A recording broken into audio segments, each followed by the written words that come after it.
Welcome to the 12th Traverse Mumbai North in the 204 journey across the Sahyadris. Today we'll be taking you to a couple of land and coastal forts north of Mumbai. Here we can see the beautiful Majuli Fort entrance.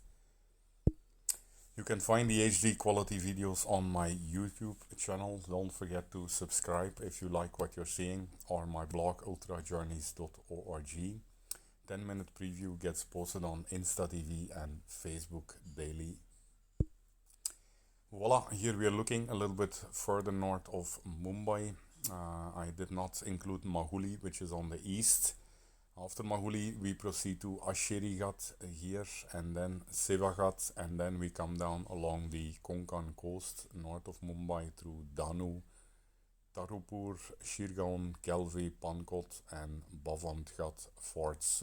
The three pink dots in the middle on the Polgar range were covered in the yesterday's port one.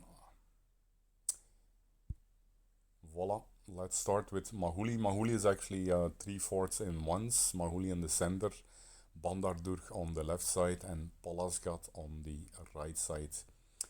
The fort at 2008-15 feet is a popular trekking destination and a paradise for rock climbers because of many nearby pinnacles.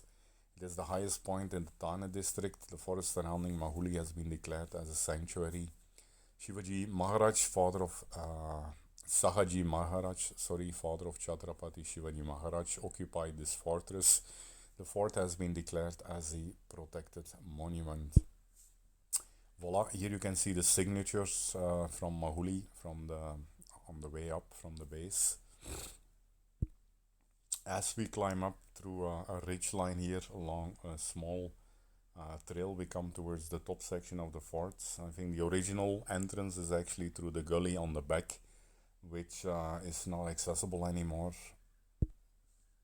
Here you can see a top view of the ancient entry gate with fortified bastions and the gate there in the back. This is on the top of the gully. Here we can see a close-up of the beautiful entrance, still in port condition.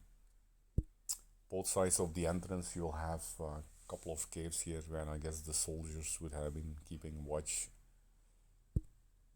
Voila, then from the midsection Majuli, it's a long walk to the left side, where here through a couple of ladders you cross a small gully in between to the Bandardurg side. A couple of beautiful pinnacles there on the left side, which also correspond to a fort, even though I don't see much over there except one little reservoir along the way.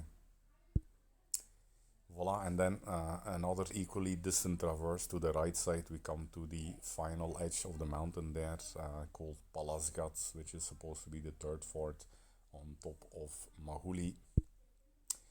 Voila, after a solid climb in the morning, it's time to refuel the lost calories with some fresh sugarcane juice and some yummy potato.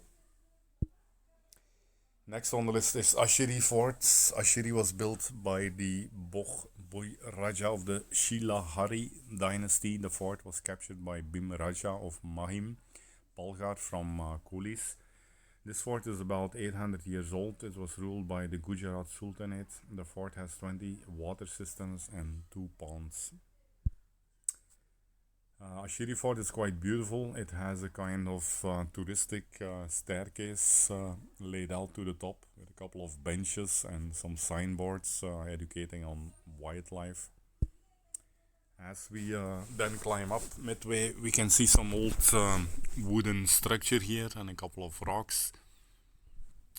Voila, and then towards the top of the fort we again climb up through a small gully, which has been now enhanced with a metal staircase to get up.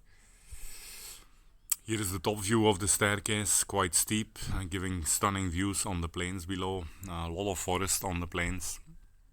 This is the entry gate. Here we come at what remains the entry gate at the top with a staircase and some beautifully miniature cut rocks on the side of the entrance gate. On top we find a kind of bigger cave here with a small temple inside and some old broken cannons. Next is then Sivagat. It's a less known fort near the Gujarat border, built in 11th century by Raja Pradimbimb to protect his empire from Daman to Valukeshwar.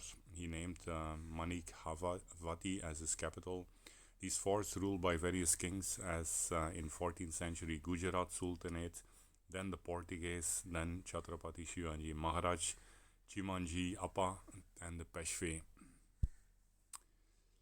The hill on top is mostly barren. It's a little bit steep again initially to climb up from the base hamlets on a trail which has a lot of loose scree. Midway here we find a small building, and then on top of the fort we can mostly see like a barren hill with some base foundation of what should have been an old building. Then we proceed along the Konkan coast, north to south. Initially we come to Dahanu Fort. It traces a history spanning 400 years when the Portuguese took over the west coast and segregated the Tana region into two divisions. The fort was under British and was converted to a jail after independence. Headed by Shimaji Rao Appa, the Marathas took over the fort in 1739. Made up of cut stones, the fort has walls around 10 feet thick and 38 feet high. Here we can see one of the bastions, one of the towers of Dahanu Fort. The fort itself seems to be converted in some government administrative office now, so new buildings have been built over the old walls. At the end of the 13th century, 1280, Tarapore is mentioned as one of the towns conquered from the Naiks by Bhim. In 1533 it was burned by the Portuguese. In 1556 the Portuguese possessions near Tarapore were greatly increased, and it was the head of the richest of the Damans districts. The fort was surrounded by a wall with round bastions, and besides quarters for the garrison, had a church, a Dominican monastery, and a hospital or misericordia. Here we can see the entrance gate of Tarapore Fort. The walls are still in good condition. Inside, however, there is now a kind of a party or resort type of place. Here again you can see two old wheels, maybe from cannons, at the entrance of the fort. Next is Shirgaon Fort or Shirgao Fort, located 6.5 km from Polgar. This fort was built during the Yalava of Devgiri in 1225 AD. The fort was under Gujarati Muslim rulers in 1432, followed by the Bahamani dynasty. This fort is in very good condition. The outer walls, the step, parapets, bastions in solid masonry are in excellent order and worth seeing. Voila, here we can see the entrance of Shirgaon Fort, walls rising high up there, and here a view from the inside. Many of the walls are still standing, but the jungle is overwhelming them. Beautiful watchtowers here with views on the walls of the fort. Circular staircase leading up to these watchtowers above. Here an internal view on the room through which we entered the fort. Multi levels, probably with wooden flooring, I assume, in between. Next is Calve Fort, is an ancient structure present here that belongs to the 16th century and was constructed by the Portuguese on the coast. The fort was also used by the Chhatrapati Shivaji for his own defense purposes. Most of the region is covered with suru trees. Here we can see one of the corners, exteriors of Calve Fort. And then here one of the watch windows from inside the fort, so overlooking the trees and the beach next to the fort. Here again you can see the beach side which the fort was overlooking. Next then is Calve Fort, is at some distance from the beach to the south amidst the sea and can be visited only during the low tide. This was built on a rock where the Danda Creek meets the sea.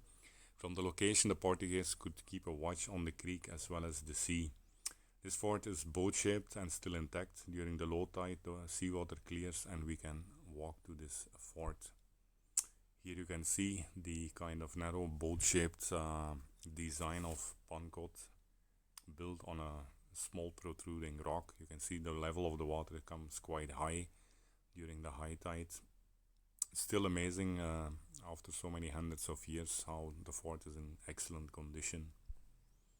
This is an inside view of the fort, pretty small. Here another view on the gate leading to the inside area.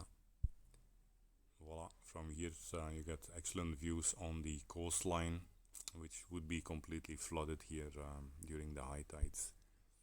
This is the view walking back from the fort during the low tide as the sun is rising above the horizon.